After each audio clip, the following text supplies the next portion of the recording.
And for someone who's in the throes of anger, when you're completely controlled by that delusion, what do we do in that situation? Because anger's a destructive delusion, you say, right? But you also talked about the importance of accepting it.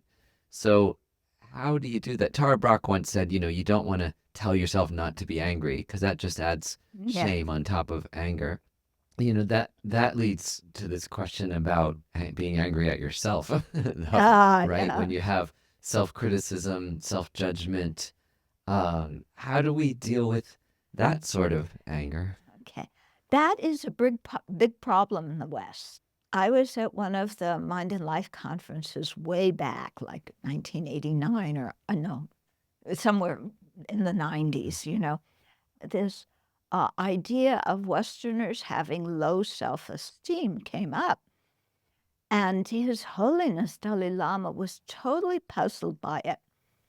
And he looked around the room, and here are all these high-powered scientists, okay, who have PhDs and positions at universities and And His Holiness says, who has this self-hatred, this lack of esteem for yourself? And everybody looks around and says, oh, well, we all do. Mm. And His Holiness was shocked. Okay? And his next question was, why don't you like yourselves? Why are you mad at yourselves? Why do you put yourselves down?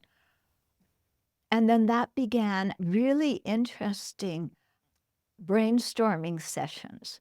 So we came up with all sorts of theories, ranging from being taught original sin when you're a little kid to the fact that starting very young, you get ranked with other kids. Who can kick the ball furthest? Who got a gold star for being good? Always being trained to, I want to stick out.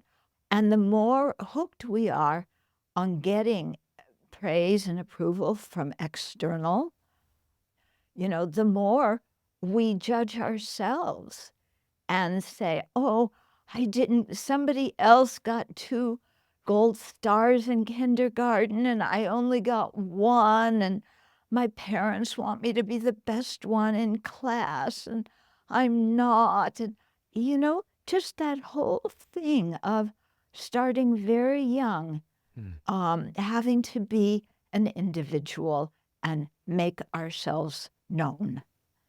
Yeah. And Yeah, that makes it a lot of just, sense. yeah, brings a lot of self-criticism, a lot of self-judgment. So that's one aspect of it.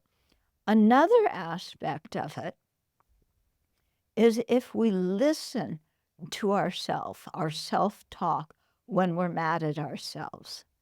What kind of things do you say? I can't do anything right.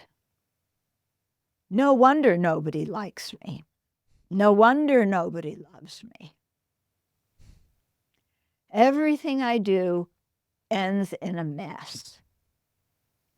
Okay, so you get the flavor of that's the way, yeah. So what words do we hear in that? Always, never, no one else, only me. Yeah. So if we look at the language, there's very extreme statements. I can't do anything right. Really? You can't do anything right? I mean, you can make a cup of tea. There's so many things that we know how to do. How can we say, I can't do anything right? That is not true. That is a big, fat lie. There's many things that we can do well. Okay. Nobody loves me.